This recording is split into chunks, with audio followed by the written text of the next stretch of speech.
When Inazuma 11 Aries and Orion were being released, Hino said that he wouldn't make an Inazuma 11 high school series because he was scared about the romances that would have to happen, or something like that. Frankly, I think that's absolute BS. So today, I wanted to give my pitch for a full Inazuma 11 high school season. This video has been years in the making. I got all the art done for it last year. I just haven't had a chance to sit down and properly make it. So here we go. Let's do this. What happens when Mark Evans goes to high school? Strap yourself in. This is gonna be a long one. We can't start this story with Mark Evans simply just going to Rhyme on High. That's so boring.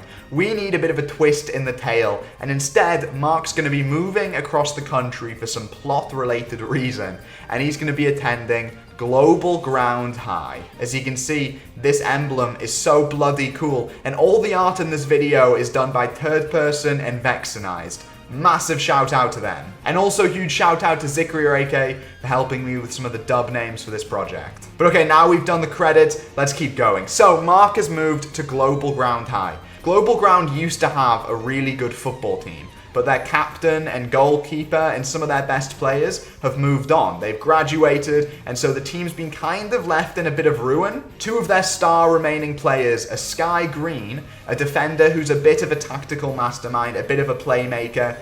He's very stubborn and feels like he should be the brand new captain of the team. And then you've got Leonardo Delave, who is their ace striker, think like an Axel type with a whole lion theme. The team is depleted. They don't have 11 players anymore, so cue the Inazuma 11-1 thing where Mark's got to go around. He obviously, he wants to be on this team. He wants to lead this team. He wants to take them to glory, so he's got to go around and recruit some new players to help fill up the team. And he finds these three guys, Turner Vigor, Newborn, and Diego Brand. Let's go through them one by one. So starting off with Diego Brand, he is a plucky, young, enthusiastic football guy. He's all about wanting to play football. He's ready to join the team, and he believes that he should be an ace striker.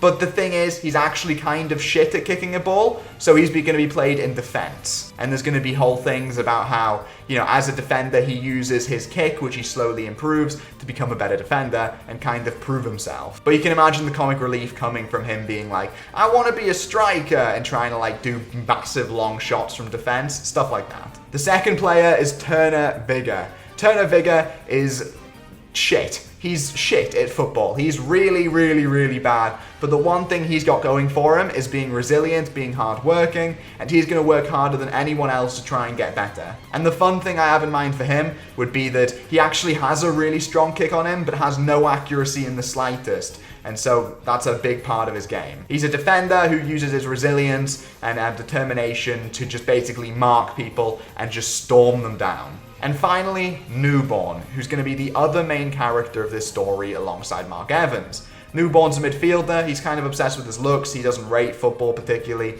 but obviously the whole thing is going to be Mark turning him into a football lover, getting him enthusiastic, power of friendship stuff. And their coach is Blaze Huxley, who's a bit, he's a bit intimidating, a bit threatening, a bit mysterious, Coach Travis-esque, but he looks cool. They have their first match. It goes pretty well, they win, and Blaze Huxley decides to appoint Mark Evans as the captain, much to the dismay of Sky Green. So there you go, there's the basic setup of the season. We have Global Ground High, a team who is, done some cool things, now wants to reprove themselves with a pretty generally new team. There's obviously some other players I've mentioned that maybe we'll touch upon as we go. There's some inter-team conflict between Sky Green and Mark Evans, and we've got a bunch of players who are on the rise and actually learning how to play football alongside some experienced pros. But now let's get to my personal favorite part of the video, which is going to be going over the rest of the teams in the game. And these teams are obviously going to include a bunch of characters we know from the original trilogy. So obviously the setup for this season is going to be another Football Frontier tournament.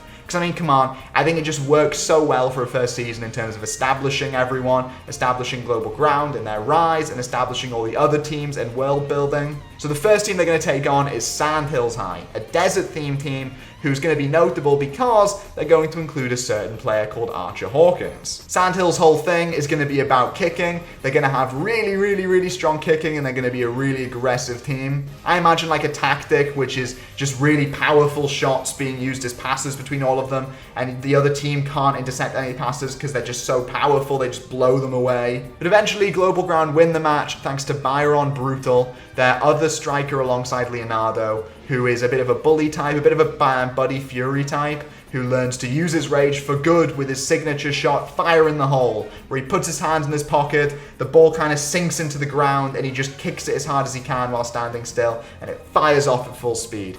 A very simple shot, but a very powerful one. We then move on to the second match, which is against Kirkwood High. Kirkwood would kind of be an all-star roster of who's back. You got Malcolm Knight, obviously, but on top of that, Bobby Shearer, the Murdoch brothers, Thomas Felt, Shadow. I imagine Kirkwood High being quite a prestigious school, and so lots and lots of footballers would want to go there. But their best player would be Theo Nathaniel, who would be a first year who's known as a master tactician, a god tactician if you will, and a brilliant player who's super naive, loves football, thinks of it as a force for good, and there would be a lot of conflict between him and Mark, with obviously him being like one of the main shooters for Kirkwood, while Mark obviously has to stop all of his shots. But eventually they pull out the dub. And we move on to the third round match, which would be against Alpine. Now Alpine will have a bit of an interesting inter-team conflict going on. Now, Sean Frost is obviously in this team alongside Kevin Dragonfly and Darren LeChance. Why Darren? Well, I mean, it's just kind of cool, isn't it? I imagine Darren having a Yeti-based move where, like, he'd margin the hands of a Yeti out of his body, and it's, like, called Gate of Yeti or something. He stops it. You know what I mean? Cool-ass Yeti move. But the inter-team conflict would be with two of the already established Alpine High players, Andrew Lanch and Adrian Verglass. Andrew is the midfield general of Alpine. He's strict, he's cocky, he's the captain, and he's really annoyed he's getting overshadowed by this Sean Frost guy. Meanwhile, Adrian, who's a bit of a spin on Aiden Frost, and kind of his Orion and Ares depiction, he's the former ace striker who's kind of been usurped. Is that the right word? Yeah, usurped by Sean Frost, and is trying to fight back for his position as top striker. So you've got a bit of conflict going on in there between Alpine, but eventually they become a stronger team together, give Global Ground a really good fight, but obviously Global Ground kind of take the dub at the end of it. Also, real quick, I want to quickly touch upon some of the moves I've given to Global Ground players. Leonardo Delav's main shooting move is Roaring Start. It's basically a lion-based move.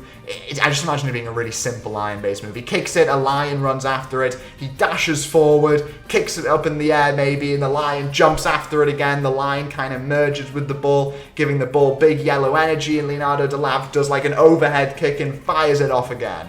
Newborn is a move called Artemis Archery, where he kicks the ball up, gets a bow out, does like this with the bow and arrow he draws from his back, fires it off with the power of light, it hits the ball, turns it like cross-drivey, and then he kicks it and fires it off. Cool stuff like that. Meanwhile, let's give Mark Evans how he had the Fusion, Rajan, and Ghost? What if it was like God and Ghost, like Margin and Ghost, you know what I mean? Where it's the Margin in the hand plus the Ghost from Fusion, Rajan, Ghost. Something cool like that. The next match for Global Ground is against Raimon Jr. It's just a bit of a friendly. You know, there's always that match in Inazuma 11 games where it's just kind of training. You know, you're taking on just a bunch of kids. In this case, because obviously we're in high school, the kids would be a middle school team, so Raimon Jr. They'd have Todd as their captain. Jack would still be on the team. Austin would be their ace striker. You'd have a bunch of brand new players, new first years joining the team. It'd be really cute. It'd be really cute to see. And it would be setting us up for the final of the FF Regionals against Scoria High. Scoria are a fire-based team, and their team is very much a team of two halves.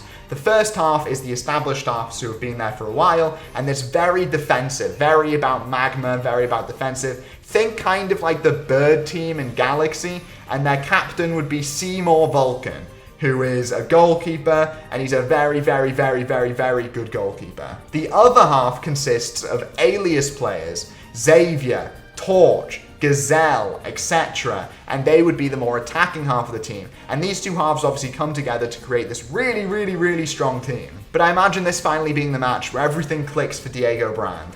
and he combines his love of just shooting and being an ace striker with the need he's been given to defend, and he creates Sword Arts, a move where he basically summons a bunch of swords and just kicks it against the ball. Kind of thing like Gladius Arch, but as a blocking move. And he stops Xavier Torch and Gazelle's big combo shot, and Global Ground win the match. Moving on to the Football Frontier Nationals, I think this is called. This is going to consist of 5 rounds. The first round is against a team called Corsair High. This is a pirate, water-based team, like Pirates Cove, but different and cool because they're a high school. Their captain is Percy Hadrian. I mean, he's a typical water and pirate-based player. But I imagine this team would also have Hurley Kane on it, because why not? And I imagine when Global Ground beat Corsair, Hurley will look at Mark, look at all the fun he's having, look at the team he's building, and Hurley will go, hell yeah, I want to be a part of this, and he'll decide to transfer to Global Ground and join that team. Because you've got to have your late game addition to the team, and in this case, it's going to be Hurley.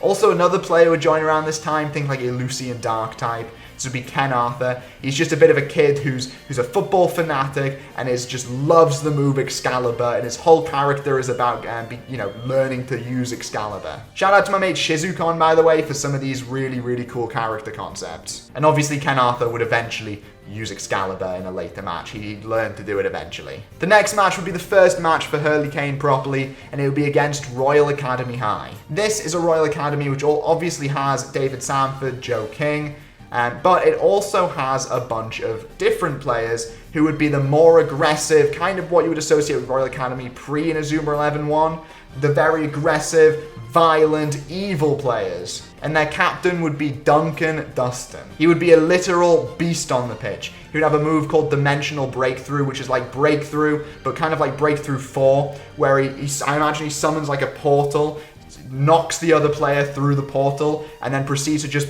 pummel them with balls from everywhere in this different breakthrough dimension. And then I imagine the singular Death Zone, which is him using Death Zone by himself because he's that badass and a beast. But obviously, Global Ground eventually get the bloody W. But also, this match against a really, really powerful striker in Duncan Dustin would make Mark go, dude, I kind of need a better move, and I kind of need a move towards a better move, and so he'd learn about this move from his grandfather called God Hand V. Or at least this concept, because I imagine God Hand V was never actually perfected by David, and never once used by David, but he simply kind of thought about it and planned it out, but could never pull it off. And so Mark starts training to use God Hand V. And in the next match against Pale Horse Academy, Mark would kind of use something close to God Hand V called V-Catch, which is just kind of like a beta version of God Hand V. I imagine he just goes like this, the V fires off, and then he just does it with just his hand. There's no God Hand, it's just his hand with a V around it.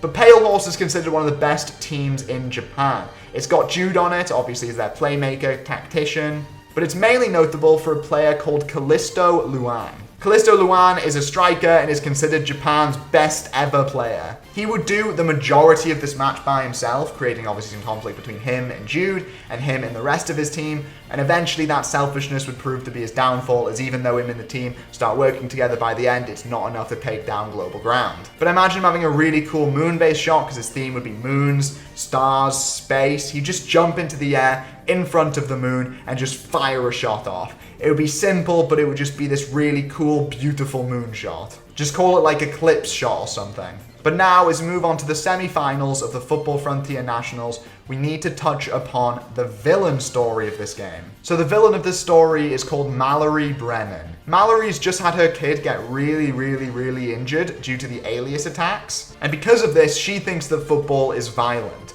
She thinks football is way too violent and that it needs to be banned ASAP, leading to her putting forward the Strelkin proposal, which is a proposal to literally just ban football. However, obviously this proposal gets completely and utterly rejected because they think it's ridiculous. Football's so popular in Japan now that there's no chance they're going to ban it. Meaning Mallory wants to do the kind of supervillain thing and go, well, I'm going to prove a point. I'm going to prove that football can be insanely violent. So she creates her own team called Heliopolis High. And this team is designed to be the most hyper-aggressive, violent team ever, basically to prove a point. and to just cause so many injuries that eventually they have to go, oh shit, yeah, football's pretty violent, hey? Like classic Marvel villain, where they kind of have a pretty decent point in universe, but are just gonna go all out in order to prove that point by like killing babies, but in this case, instead of killing babies, she's just putting kids in hospitals. So her team Heliopolis would be the semi-final opponent. This is an Egyptian god-themed team, and their captain is Bella Dabria, whose nickname would be Osiris. And she is very, very much a villainous player. It's a villainous team.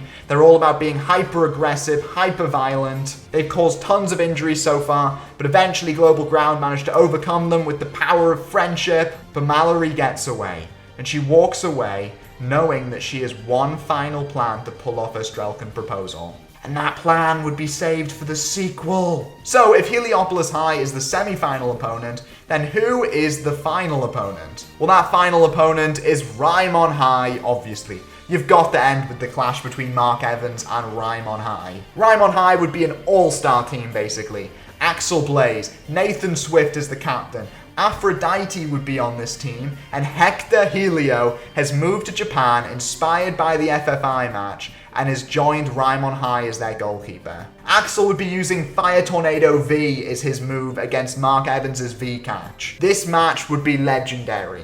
Global Ground High finally united. They've, all the conflicts been resolved. They're at their strongest versus Rymon High, which is just a team full of bloody good players. But eventually, Global Ground would emerge victorious, and the season would end with Global Ground and Mark Evans crowned as the Football Frontier champions. But obviously we've got to touch upon the post-game teams, because obviously there's got to be post-game teams, or else are you really an Inazuma 11 game? Following on from Mallory's storyline in the game, the post-game teams would also be about how maybe football's a bit of a violent sport. And it would be players who, after the whole Alias attacks and getting their schools seriously injured, have basically gone, okay, we just need to become super, super strong to counteract this. And then have decided to just absolutely annihilate Scoria High, where obviously all the Alias players are, and also the orphanage they all came from. So when Scoria gets absolutely taken apart by whichever team is the game that you're playing, it's up to Global Ground to go and save the day. And these teams would be Sun and Moon based. So the Sun team is Sunrise Dawn and is captained by Kieran Sullian, and the Moon team is Moonlit Umbra